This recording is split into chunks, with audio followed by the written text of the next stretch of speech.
Please subscribe the channel and press the bell icon. आज हम NCERT की किताबों में कक्षा 6 के लिए इतिहास की पाठ पुस्तक हमारे अतीत के अध्याय 11 इमारतें, चित्र तथा किताबों के इंपॉर्टेंट एमसीक्यू सॉल्व करेंगे। तो आइए शुरू करते हैं एमसीक्यू नंबर 1 से। पहला एमसीक्यू है, 1500 वर्ष पूर्व बने महरौली के लौह स्तंभ में आज तक जंग नहीं लगी है।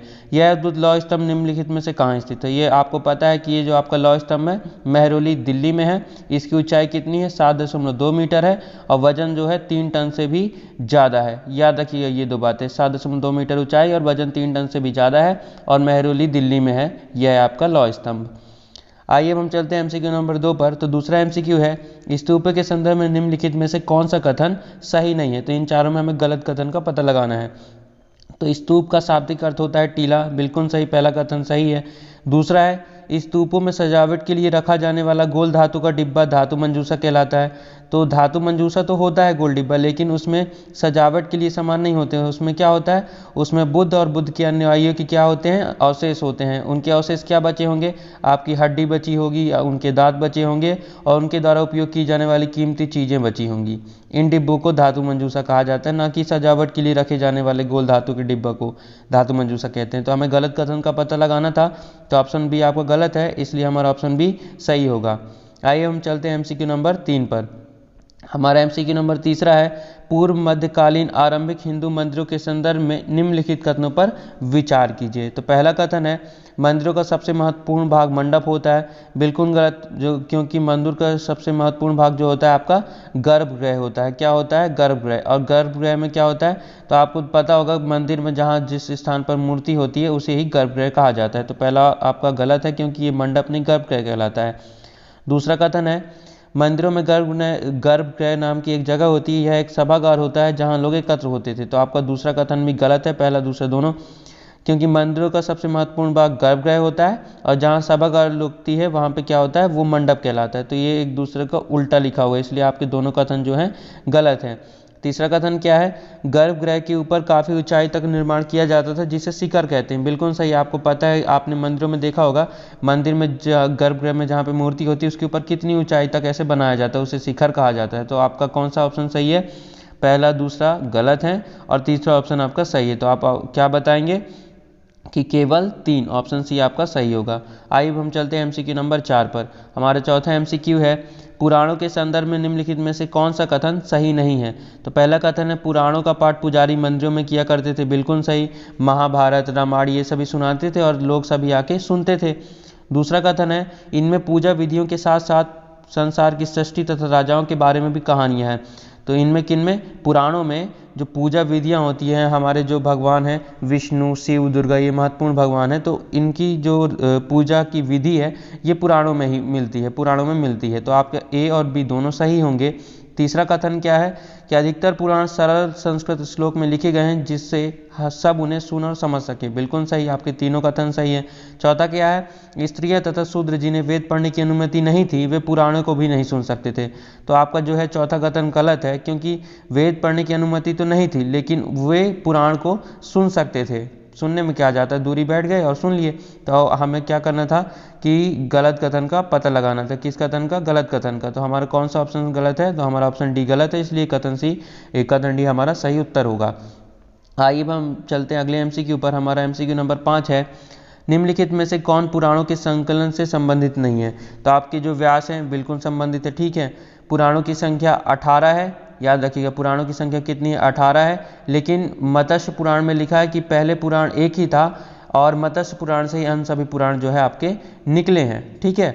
अब आती है ब्राह्मण पुराण के अनुसार, ये जो आपके वेद व्यास हैं, व्यास मतलब वेद व्यास, ठीक है, महर्षि वेद व्यास ने पुराण संहिता का संकलन किया, इसलिए ये संबंधित है, ठीक है। और वेद व्यास ने अपनी पुराण संहिता किसे दे दी? अपने शिष्य लोमहर्ष को दे दी। किसे दे दी? अपने शिष्य लोमहर्ष को। ये व्यास के शिष्य थे, तो ये भी संबंधित हो गए। और उग्रश्रवा जो था, उग्रश्रवा ये लोमहर्ष का पुत्र था। तो इस प्रकार ये तीनों जो है एक दूसरे से संबंधित है, एक दूसरे से मतलब पुराणों के संकलन से संबंधित है। लेकिन ये आपका ये जो मंखक है ये पुराणों से संबंधित नहीं है, क्योंकि ये मंखक जो है कश्मीर के एक संस्कृत महाकवि थे। किस भाषा के? संस्कृत के महाकवि थे। और इन्होंने क्या लिखी? इनकी कृति है श्रीकंठ चरित महाकाव्य तथा मंखकोश इनकी रचना है मंखक की। तो आपके ये 3 संबंधित है, ए बी सी, और इसमें से पूछा कौन संबंधित नहीं है, तो आप बताएंगे जो आपका ऑप्शन डी है मंखक, ये संबंधित नहीं है, इसलिए आपका ऑप्शन डी सही होगा। आइए अब हम चलते हैं एमसीक्यू नंबर 6 पर। हमारा एमसीक्यू नंबर 6 क्या कह रहा है कि आर्यभट्टियम के लेखक आर्यभट्ट निम्नलिखित में से किससे संबंधित हैं? तो वो ज्योतिष भी थे, खगोल भी थे, खगोल शास्त्री भी थे और गणितज्ञ भी थे। तो जो आपके आर्यभट्ट जी हैं वो उनके पास सारी कला थी। कौन कौन सी? ये तीनों। वे ज्योतिष भी थे, खगोल भी थे, गणित भी थे। ठीक है, गणितज्ञ तथा खगोल शास्त्री आर्यभट्ट ने संस्कृत में आर्यभट्टीय नाम की पुस्तक लिखी। आपको पता है आर्यभट्टीय नाम की पुस्तक लिखी किसने? आर्यभट्ट ने। आर्यभट्ट महान ज्योतिषविद भी थे और अपनी पुस्तक में लिखा है कि दिन और रात पृथ्वी अपनी धुरी पर चक्कर काटने से होता है। ठीक है, दिन और रात क्यों होता है? क्योंकि पृथ्वी जो है अपनी धुरी पर चक्कर काटती है। आर्यभट्ट ने ग्रहण के बारे में वैज्ञानिक तर्क दिया है और वृत्त की परिधि मापने की विधि भी ढूंढ निकाली, जो लगभग आज भी उतनी सही है जितनी आज की विधि है। तो आपका तीनों बिल्कुल उन्होंने किया। ठीक है, तो कौन सा ऑप्शन सही होगा? किन से संबंधित है? तीनों से संबंधित है। हम बताएंगे आपका ऑप्शन डी सही होगा, 1, 2 और 3। आइए हम चलते हैं एमसीक्यू नंबर 7 पर। हमारा 7वां एमसीक्यू है शून्य के संदर्भ में निम्नलिखित कथनों पर विचार कीजिए। पहला कथन, भारत के गणितज्ञों ने शून्य के लिए एक नए चिन्ह का आविष्कार किया। बिल्कुल सही, आर्यभट्ट ने शून्य के लिए शून्य जैसे चिन्ह को निकाला। पहला सही। दूसरा क्या है? गिनती की यह पद्धति पहले यूरोपियों द्वारा अपनाई गई और उसके बाद पूरे अरब में फैल गई। बिल्कुल गलत, पहले अरबों द्वारा अपनाई गई, उसके बाद पूरे यूरोप में फैली थी। तो आपका ऑप्शन बी दूसरा नंबर कथन गलत है। तीसरा कथन क्या है? रोम के निवासी शून्य का प्रयोग किए बगैर गिनती करते थे। बिल्कुल सही। ठीक है, बिना शून्य का प्रयोग किए वो गिनती कर लेते थे। ये दूसरा कथन गलत है, पहला और तीसरा सही है। तो आप बताएंगे कौन सा ऑप्शन सही है? आपका ऑप्शन बी सही होगा, केवल 1 और 3। दूसरा क्यों गलत है? दूसरा आपका इसलिए गलत है क्योंकि इसमें क्या लिखा हुआ है कि गिनती की यह पद्धति पहले यूरोपियों द्वारा अपनाई गई। तो ऐसा नहीं, यूरोपियों द्वारा नहीं, पहले सबसे पहले अरबों द्वारा अपनाई गई और फिर यूरोप में फैल गई। आइए हम चलते हैं, तो आपका इसका कौन सा सही होगा? ऑप्शन बी सही होगा, 1 और 3, दूसरा गलत है। अब हमसे क्यू नंबर लास्ट है हमारा कि कागज का आविष्कार निम्नलिखित में से कहाँ हुआ था? तो कागज का आविष्कार आपको चीन में हुआ था। कब हुआ था? अब से 1900 वर्ष पूर्व हुआ था। फिर चीन की आदत क्या है? कोई भी चीज़ उनके पास होती है तो उसे वो छिपा के रखते हैं। 1400 वर्षों पूर्व फिर पता चली। ठीक है, 500 वर्ष के बाद जब उन्होंने आविष्कार कर लिया, तो फिर 1400 वर्ष पूर्व यह तकनीक कहाँ पहुँची? यह तकनीक कोरिया वालों के पास पहुँची, फिर कोरिया से बगदाद पहुँची और बगदाद से ही भारत, यूरोप, अफ्रीका तथा अन्य जगहों पर पहुँची। ठीक है, भारत से मतलब हमारे उपमहाद्वीप में। उस समय भारत तो था नहीं, सब कुछ मिक्स था, बांग्लादेश, पाकिस्तान सब इकट्ठा। तो हमारे उपमहाद्वीप में पहुँची कहाँ से? बगदाद से पहुँची, फिर बगदाद से ही अफ्रीका, यूरोप और अन्य जगहों पर भी पहुँची। कौन सी तकनीक? कागज़ बनाने की तकनीक। और कहाँ हुई थी? चीन में इसका आविष्कार हुआ था 1900 में और फिर सन 1400 में सभी जगह फैली थी, याद रखिएगा।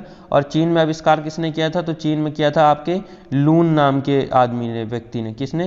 लून नाम के व्यक्ति ने। ठीक है, please subscribe the channel and press the bell icon so that you never miss the notification of our any new video.